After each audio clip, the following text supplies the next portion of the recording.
ఉన్న బంగారాన్ని విడిపించి ఆ రోజు ఆన్లైన్ రేటుకే మేము కొంటాం. Sharma gold company.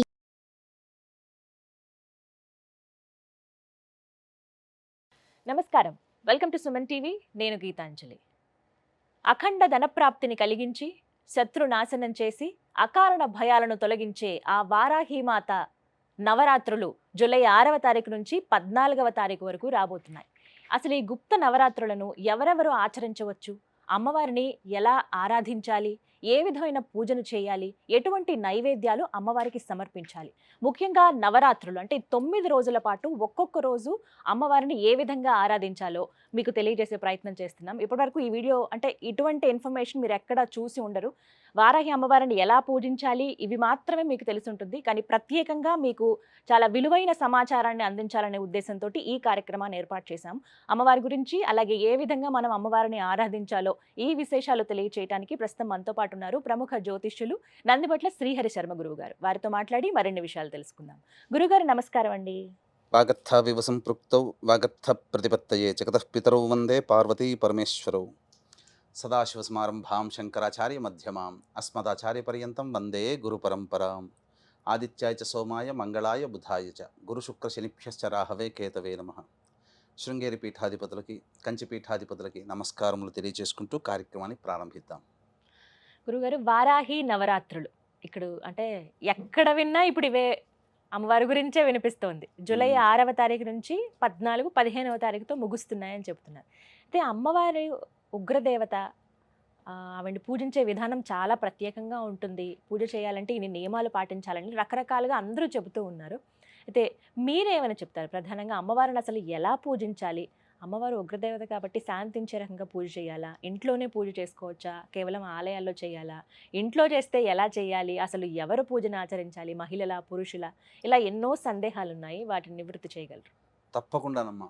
వీక్షించేటువంటి Suman TV ప్రేక్షకులుగా గమనించాల్సిన అంశం ఏంటంటే, ఈ కార్యక్రమంలో వారాహి అమ్మవారి యొక్క సమగ్రమైనటువంటి వివరణ మీకు అందివ్వడం జరుగుతుంది. ఇంతవరకు సుమన్ టీవీ ప్రేక్షకులు చాలా అదృష్టవంతులని చెప్పవచ్చు. ఎందుకనంటే ఇంతవరకు ఏ ప్లాట్ఫామ్ మీద కూడా సోషల్ మీడియాలో చాలా విషయాలు చెప్పుకోలేదు. కానీ మనం ఈ కార్యక్రమంలో అమ్మవారికి సంబంధించినటువంటివి చాలా విషయాలు మనం తెలుసుకోబోతున్నాం.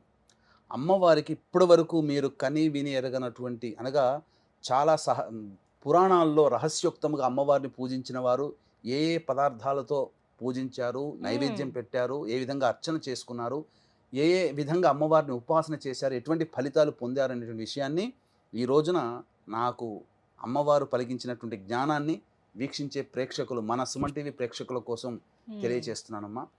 ఇక్కడ ప్రధానంగా వారాహి దేవత అమ్మవారు ఎవరు అనంటే భండాసురుడిని సంహరించడం కోసమై అమ్మవారు సృష్టించినటువంటిది. అంటే లలిత అమ్మవారి స్వరూపమే దుర్గా, రాజశ్యామల, దండనాయిక ఈ వారాహి అమ్మవారు.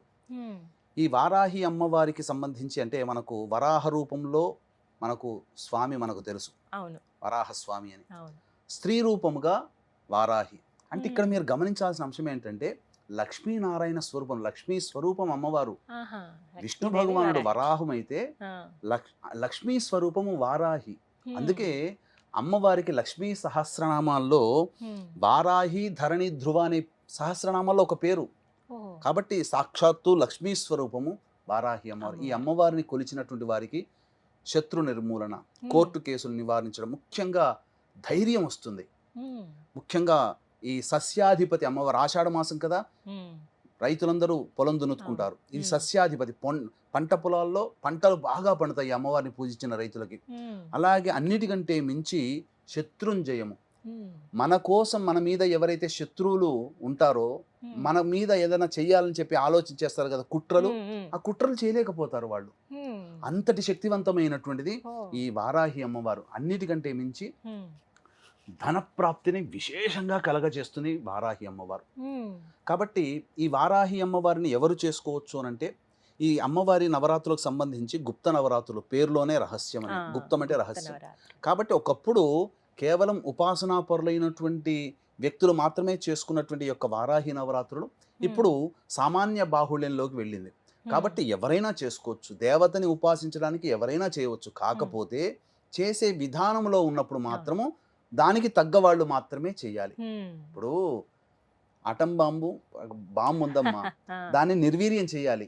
అందరూ చేయగలుగుతారా? తెలుసు, ఎవరు వాళ్ళు చేయాలి. కాకపోతే ఇక్కడ ఏంటనంటే వీక్షించేటువంటి సుమన్ టీవీ ప్రేక్షకులు కూడా అమ్మవారిని సామాన్యమైనటువంటి వ్యక్తులు కూడా సామాన్య విధానంతో అర్చించి గొప్పదైనటువంటి ఫలితాన్ని పొందవచ్చు. ఇక్కడ భక్తి ప్రధానము, అంటే అందరూ పూజించవచ్చు అంటున్నారు. అందరూ పూజించుకోవచ్చు. కాకపోతే దీనికి ఉన్నటువంటి నియమం ఏంటంటే అమ్మవారిని సూర్యోదయం కంటే ముందే పూజ చేయాలి, లేదా సూర్యాస్తమయం తర్వాతనైనా చేయాలి. చేసేటప్పుడు ఖచ్చితంగా ఉదయం ఎలాగో దంతధావనం, పళ్ళు తోముకుంటాం, సాయంత్రం పూట చేసే వాళ్ళు కూడా దంతధావనం చేసుకునే శుచిగా అమ్మవారిని ఆరాధించాలని శాస్త్రం చెప్పబడుతుంది. ఇక్కడ అది ప్రధానం. అయితే ఇక్కడ ఉద్యాపన 14వ తారీఖు చేసుకోవచ్చా, 15వ తారీఖు చేసుకోవచ్చా అనేటువంటి ఆలోచన కూడా ఉంది. 14వ తారీఖు రోజున సూర్యోదయానికి అష్టమి ఉంది, సూర్యాస్తమయం తర్వాత నవమి వస్తుంది. సాయంత్రం పూట పూజ చేసుకునే వాళ్ళు 14వ తారీఖుకి ఉద్యాపన చేసుకోవచ్చు. ఉదయం పూట పూజ చేసుకునే వాళ్ళు 15వ తారీఖు రోజున పూజ చేసుకోవాలి. ఇక్కడ స్త్రీ పురుషులు ఎవరైనా చేయవచ్చునమ్మా. అయితే ఇక్కడ ఈ రోజున మనం చెప్పుకోబోయేటువంటి వారాహి సంబంధించినటువంటి దాంట్లో వీక్షించేటువంటి సుమన్ టీవీ ప్రేక్షకులు కూడా ఏమాత్రం కూడా ఈ కార్యక్రమాన్ని స్కిప్ చేసుకోకండి, మిస్ అవ్వకండి. ఎందుకనంటే 9 నవరాత్రులలో 9 రోజుల పాటు సుమన్ టీవీ వాళ్ళు మీకు చక్కటి వివరణని ఇవ్వడానికి ప్రయత్నం చేస్తున్నాం. కాబట్టి ప్రతిరోజు అమ్మవారికి ఒక్కొక్క వారాహి రూపం ఉంటుంది. అంటే ఉదాహరణకు చెప్పాలి అని అంటే ఉన్మత్త వారాహి, ధూమ్ర వారాహి, బృహత్ వారాహి, శ్వేత వారాహి, వార్తాళి వారాహి, దండని వారాహి, కిరాత వారాహి, ఇలా 9 రకాలైనటువంటి వారాహి దేవతలు ఉన్నారు. కాబట్టి ప్రతిరోజు ఒక్కొక్క రోజు ఒక్కొక్క అమ్మవారిని ఎలా కొలుచుకోవాలి. మొదటి రోజున అమ్మవారు ఏ రూపంలో ఉంటుంది, ఆ రూపాన్ని ధ్యానం చేసుకుంటూ ఆ అమ్మవారిని స్తుతించుకుంటూ పూజ చేయండి. పూజా విధానం కూడా మనం తెలియజేద్దాం. అలాగే రెండో రోజు అమ్మవారిని ఇలా ధ్యానం చేసుకొని పూజ చేయండి. రెండో రోజు ఎటువంటి ఫలితాలు కలుగుతాయి, మూడో రోజు పూజ చేస్తే ఎటువంటి ఫలితాలు, ఇలా 9 రోజులు పూజ చేస్తే మానవుడి యొక్క సకలాభీష్టాలు తొలగిపోవడానికి ఈ అమ్మవారి యొక్క నవరాత్రులు చాలా మేలు చేస్తుందని చెప్పవచ్చు. ఇక మనం వివరాల్లోకి వెళ్ళినట్లయితే ప్రధానంగా ఈ అమ్మవారిని గర్భవతులు చేసుకోవచ్చు అనే ఆలోచన కూడా ఉంటుంది. అయితే కొన్ని ఆచార ప్రకారం అమ్మ 5వ నెల పడిన తర్వాత పురిటి సూతకంతో సమానం, కొన్ని ఆచారాల ప్రకారం 7వ నెల పడిన తర్వాత పురిటి సూతకం సమానం. కాబట్టి దీన్ని మీ యొక్క ప్రాంతీయ ఆచారాన్ని దృష్టిలో పెట్టుకొని మీరు ఈ గర్భవతులైన వాళ్ళు కూడా ఈ విధంగా ఆచరణ చేసుకోవచ్చు, మహిళ రానంత వరకు. ఇక పురుషులకు కూడా ప్రత్యేకంగా ఉన్నటువంటి అమ్మవారు కూడా ఉంది వారాహిలో. ఆ రోజున పురుషులు చేస్తే విశేషమైన ఫలితం వస్తుంది. కాబట్టి అవన్నీ వివరాలు మొదటి రోజు, రెండో రోజు ఇలా మీకు ఒక సిరీస్, 9 రోజుల సిరీస్గా మీ యొక్క కార్యక్రమం అనేటువంటిది ఉంటుంది. కాబట్టి వీక్షించేటువంటి ప్రేక్షకులు గమనించగలరు. మొత్తం ఎన్ని అలంకారాల్లో కనబడతారు? అన్ని అలంకారాలు అమ్మ మొత్తము 10 రోజుల పాటు చేసుకోవాలి. 9 రోజుల పాటు 9 రకాలైనటువంటి నైవేద్యాలు పెట్టుకోవాలి, 9 రకాలైనటువంటి అర్చనలు ఉంటాయి. అలాగే అంటే మానవులందరూ చేసుకునేదే. అన్నిటికంటే ప్రధానమైనటువంటిది భక్తి ఇక్కడ. అయితే చాలా మంది విగ్రహం పెట్టుకోవచ్చా లేకపోతే ఫోటో పెట్టుకోవచ్చా అంటారు. ఫోటోనే పెట్టుకోండి అమ్మ. విగ్రహం పెట్టుకుంటే ఆ విగ్రహానికి తగ్గట్టుగా చేసుకోవాలి. ఇంకో కొంతమంది అఖండ దీపం పెట్టుకోవచ్చా, మామూలు దీపం పెట్టుకోవచ్చు అంటే 9 రోజులు కాపాడగలిగేటువంటి శక్తి ఉంటే 9 రోజులు అఖండ దీపం పెట్టుకోండి, లేదా సామాన్యంగా దీపారాధన చేసుకోవచ్చు. దీపారాధన కూడా ఏ విధమైనటువంటి దీపారాధన చేసుకోవాలో మనం తెలుసుకుందాం. ఇంకా చెప్పాలి అని అంటే ఇక్కడ ప్రధానంగా అమ్మవారికి ధూపం అంటే చాలా ఇష్టం. కాబట్టి ఏ ఏ పదార్థాలతో ధూపం చేస్తే అమ్మవారు సంతోషపడుతుందో కూడా మనం ఈ కార్యక్రమంలో చేసుకుందాం. కాబట్టి ఈ యొక్క వారాహి అమ్మవారి యొక్క అనుగ్రహం అందరికీ అందించాలనేటువంటి ఒక సదుద్దేశంతో ఈ వారాహి అమ్మవారిని అందరూ పూజ చేసుకుంటారమ్మా. ఈ యొక్క వారాహి అమ్మవారికి సంబంధించి పూజ చేసేటప్పుడు మనం చెప్పుకున్నాం కదా, 12 నామాలని శక్తి ఉంటే 108 సార్లు 12 × 108 సార్లు ప్రతిరోజు పారాయణం చేయడం, లేదా 54 సార్లు, లేదా కనీసం 27 సార్లైనా 12 నామావళిని పారాయణం చేయాలి. దీనితో పాటుగా అమ్మవారి యొక్క సంపూర్ణమైనటువంటి అనుగ్రహం కలగాలి అని అంటే ఖచ్చితంగా ప్రతిరోజు లలితా సహస్రనామ పారాయణం అనేటువంటిది చేయండి. గురుగారు, హోమం నిర్వహిస్తున్నామని చెప్పారు జూలై 15వ తారీఖున, ఆ వివరాలు తెలియచేయండి. జూలై 15వ తారీఖు రోజున ఈ వారాహి సంబంధించి భగవంతుడు అనుగ్రహిస్తే 9 రకాలైనటువంటి వారాహి అమ్మవారి యొక్క హోమాది కార్యక్రమాలు చేయించడం జరుగుతుంది. లేదా ఖచ్చితముగా వారాహి అమ్మవారి హోమము, ప్రత్యంగిర హోమము, బగళాముఖి హోమము, రాజశ్యామల హోమములు ఖచ్చితంగా కేవలం 1500 రూపాయల రుసుముకుతో ఈ యొక్క హోమాది కార్యక్రమాలు జరిపించడం జరుగుతుంది. ప్రధానంగా ఆ 15వ తారీఖు రోజున రాత్రి 9 గంటలకి కార్యక్రమం ప్రారంభమవుతుంది. కాబట్టి వీక్షించేటువంటి సుమన్ టీవీ ప్రేక్షకులు సాయంత్రం 7 లోపల వరకు కూడా గోత్రనామాలు నమోదు చేసుకునే అవకాశం ఆ 15వ తారీఖు రోజున 15వ తారీఖు వరకు కూడా ఉంటుంది. అవకాశం ఉంటే ముందుగానే ఈ యొక్క కార్యక్రమం చూసినప్పుడు వెనువెంటనే చేసుకోవాలనే సంకల్పం ఉంటే వెనువెంటనే చేసుకోండి. ఈ హోమంలో పాల్గొనడం ద్వారా శత్రునాశనం జరుగుతుంది, ధనప్రాప్తి కలుగుతుంది, ఉద్యోగం లభిస్తుంది, కోరిన కోరికలు లభిస్తాయి. ముఖ్యంగా భూగృహ వసతులు ఈ అమ్మవారిని పూజించడం ద్వారా కలుగుతుంది. సకల సంతోషాలు కలుగుతాయి. ముఖ్యంగా భయముతో కూడుకున్నటువంటి జీవితం మన నుంచి వెళ్ళిపోతుంది. ధైర్యంగా బతకగలుగుతాం. విలువైన సమాచారం ఇది. ఎవరైతే హోమంలో పాల్గొనాలనుకుంటున్నారో వారికి గురువుగారి నెంబర్ స్క్రీన్ మీద డిస్ప్లే చేస్తామండి. కాల్ చేసి మీరు వివరాలు కనుక్కోండి. ఏ హోమం అయితే మీరు చేయించుకోవాలనుకుంటున్నారో కేవలం 1500 రూపాయలకి హోమాన్ని నిర్వహిస్తున్నారు. మీ పేరు అలాగే గోత్రాలు కూడా మీరు నమోదు చేయించుకోండి. గురువుగారు, అసలు వారాహి అమ్మవారికి పూజ ఏ విధంగా చేయాలండి ఈ 9 రోజుల పాటు నవరాత్రుల్లో? వారాహి అమ్మవారికి పూజ ప్రధానంగా లలితా అమ్మవారి చిత్రపటము కానీ లేదా చిన్నపాటి స్ఫటికంతో కానీ వెండితో కానీ ఇత్తడితో కానీ బంగారంతో కానీ ఉన్నటువంటి శ్రీచక్రాన్ని ముందు ప్రతిష్ఠించుకోవాలి. తర్వాత ఆ లలిత అమ్మవారి ముందర కలశం పెట్టుకునే ఆచారం ఉంటే కలశం పెట్టుకోండి. లేకపోతే కనీసం ఒక పక్కన అమ్మవారికి ఒక పక్కన రాజశ్యామల, ఒక పక్కన వారాహి అమ్మవారి చిత్రపటం పెట్టుకోండి. ఈ 3 దేవతలు ఉండాలి ఖచ్చితంగా. అమ్మవారికి ఈ 3 దేవతలకి కూడా పసుపు కొమ్ముల మాల వేయండి. చెప్తాను ఎందుకు ఆ పసుపు కొమ్ముల మాల అనేటువంటిది. ఇక సూర్యోదయం కంటే ముందే ఈ అమ్మవారి పూజ చేసుకోవాలి, లేదా సూర్యాస్తమయం తర్వాతనైనా పూజ చేసుకోవాలి. ముందుగా ఈ అమ్మవారికి దీపారాధన ఎలా చేయాలి? దీపారాధన అమ్మవారికి కందగడ్డలో దీపారాధన చేస్తే చాలా సంతోషిస్తుందటమ్మ. కాబట్టి కందగడ్డ దొరుకుతుంది కదా, దానిపైన చక్కగా కడిగి దానిపైన కొద్దిగా చెక్కు తీసేసి దాంట్లో మన దీపపు కుంది ఎలా ఉంటుందో ఆ విధంగా కందగడ్డను చేసుకోవాలి, కొంత తీసేసుకోవాలి. అందులో ఇప్ప నూనెతో కనుక అమ్మవారికి దీపారాధన చేస్తే ఇంకా సంతోషిస్తుందట. కాబట్టి విప్ప నూనెతో దీపారాధన చేయండి. చేసిన తర్వాత ఈ అమ్మవారికి ప్రధానంగా నీలి రంగు ఆవాహన చేసుకుంటారు కదా, అర్చన అవన్నీ చేసుకుంటారు కదా. ఈ అర్చనలో భాగంగా నీలి రంగు పుష్పాలతో కానీ, అంటే నీలి రంగు చామంతి, శంఖపుష్పి నీలి రంగు, లేదా ఈ విప్ప పూలతోనైనా కానీ అర్చన చేస్తే అమ్మవారు చాలా సంతోషిస్తుందట.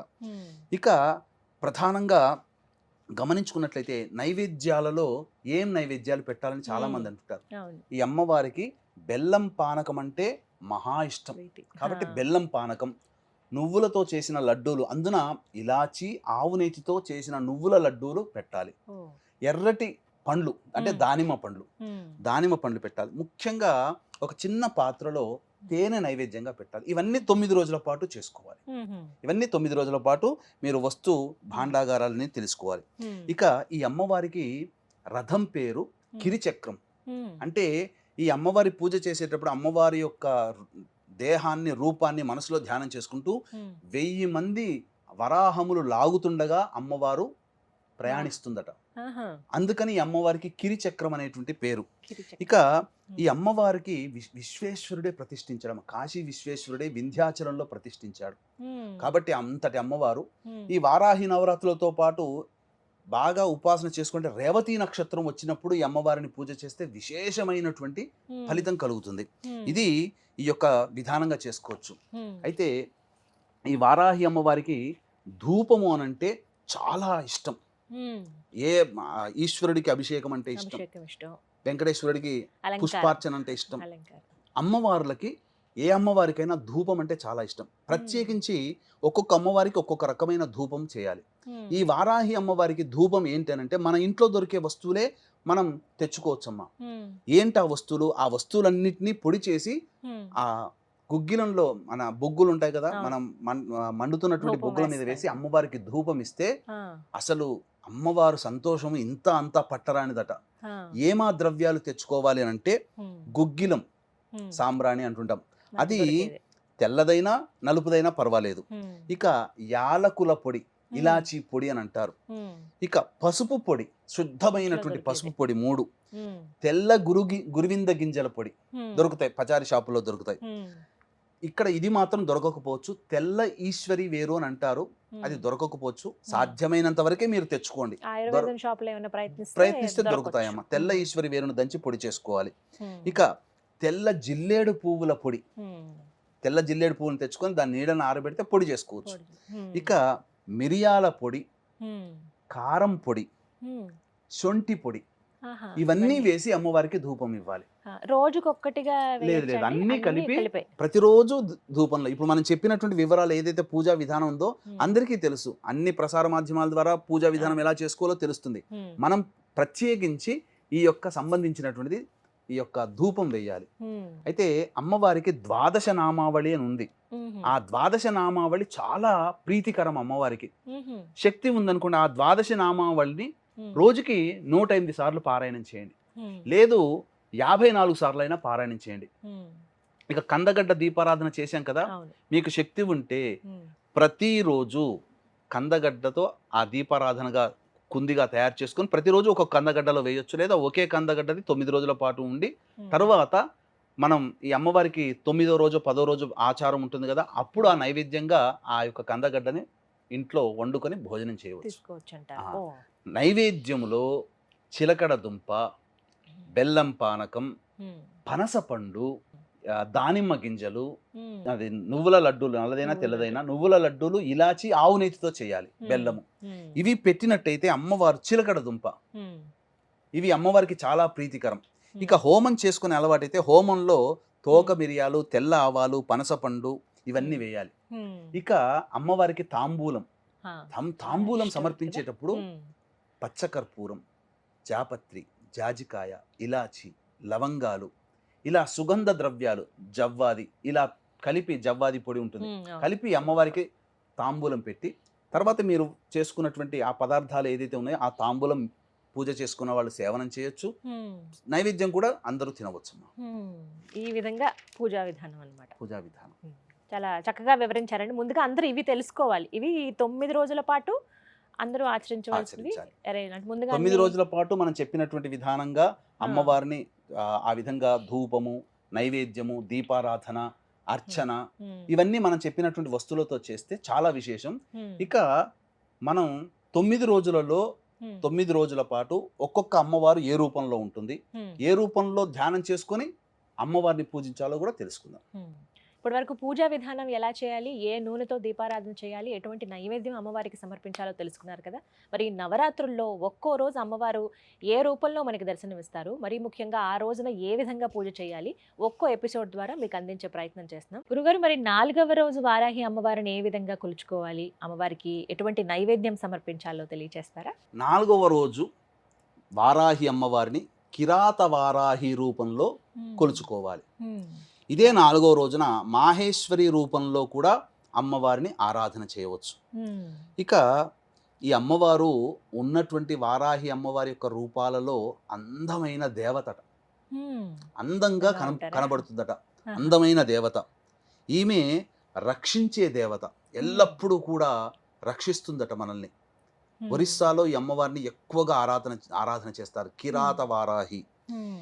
ఈ అమ్మవారు ఎలాంటి విపత్తుల నుంచి బయటపడేస్తుందంటే, ప్రపంచానికి సునామీలు, విపత్తులు, అల్లకల్లోలాలు, భూకంపాలు వస్తాయి కదా, వాటి నుంచి రక్షిస్తుందట ఈ అమ్మవారు. మరి మానవ జీవితంలో అల్లకల్లోలు, సుడిగుండాలు, విపత్తులు అని అంటే మనము ఏదో సినిమాలో చూసినట్టు ఒక వ్యక్తి బాధపడిపోతుంటే ఒక ఇమాజినేషన్ చూపిస్తారు కదా, ఏదో అయిపోతున్నట్టుగా. అలా మనిషి చాలా సందర్భాల్లో ఏదో అయిపోతున్నట్టుగా బాధపడుతుంటాడు కదా, అటువంటి బాధల్ని దరిచేరనీయకుండా కాపాడుతుందట ఈ కిరాత వారాహి అమ్మవారు. కాబట్టి ఈ అమ్మవారికి పూజించడం వల్ల అదృష్టం వస్తుందటమ్మా, అదృష్టం వస్తుంది, సమృద్ధి కలుగుతుంది. ముఖ్యంగా దైవభక్తి బాగా పెరుగుతుందట. పూజించేటువంటి ప్రేక్షకుల్లో ఆడవాళ్ళు ఉంటారు, మా పిల్లలకి దైవభక్తి లేదు, మా ఆయనకి దైవభక్తి లేదు, నేను చేస్తుంటే పూజలు చేయనీయరు, అడ్డుకుంటారు అనేటువంటి వారు అమ్మవారిని ఈ 4వ రోజున కిరాత వారాహి అమ్మవారి రూపంలో గనక వారాహి అమ్మవారిని పూజన చేసుకుంటే తప్పకుండా మీ కుటుంబంలోని వ్యక్తులలో మార్పు వస్తుంది అని చెప్పవచ్చు. ఇక ఈ అమ్మవారికి పెట్టవలసినటువంటి నైవేద్యం దద్దోజనం, అల్లంతో చేసినటువంటి గారెలు. అంటే అల్లంతో అంటే గారెలు మనం చేసుకుంటాం, కాకపోతే అల్లం ముక్కలు అందులో వేయాలంతే. వేయాలి. ఉమ్. ఆ, ఈ విధంగా అల్లపు ఆ అమ్మవారికి నైవేద్యం ఈ దద్దోజనం అల్లం గారెలు, మరియు ఎప్పుడు చెప్పుకున్నట్టుగానే ఉమ్, చిలకడ దుంప, మరియు కందగడ్డ, పనసపండు, దానిమ్మ గింజలు, ఉమ్, ఇప్ప పూలు, నువ్వుల అలాగే లడ్డూలు. నువ్వుల లడ్డూలు, బెల్లము, నువ్వులు, ఇలాచీ పొడి, ఆవు నెయ్యితో చేసిన లడ్డూలు, ఉమ్, ఇవి నైవేద్యంగా పెట్టవచ్చు. ఈ విధంగా అమ్మవారికి సమర్పించాలి. ఎప్పుడు మనల్ని రక్షిస్తూనే ఉంటుంది అమ్మవారు ఏదో ఒక రూపంలో. ఏదో ఒక రూపంలో ఇక వారాహి అమ్మవారంటేనే రక్షించే దేవతమ్మ. ఆ, ఈ విధంగా కిరాత వారాహిని గనక ఉమ్, 4వ రోజు గనక పూజ చేసుకుంటే ఉమ్. చాలా విశేషమైనటువంటి ఫలితాలు కలుగుతాయి. చక్కగా వివరించారండి. విన్నారు కదా 4వ రోజు అమ్మవారిని ఏ విధంగా ఆరాధించాలో. అలాగే చివరి రోజున హోమం నిర్వహిస్తున్నారు గురువుగారు. ఆ హోమంలో మీరు కూడా పాల్గొనాలి అనుకుంటే స్క్రీన్ మీద నెంబర్స్ ఇస్తున్నాం. ఆ నెంబర్స్కి కాల్ చేసి మీ పేరు, గోత్రనామాలు నమోదు చేయించుకోండి. ఇది వాళ్ళ వీడియో. నమస్కారం. సుమన్ టీవీలో మీ పర్సనల్ అండ్ బిజినెస్ ప్రమోషన్స్ కోసం కింది నెంబర్కి కాంటాక్ట్ చేయండి.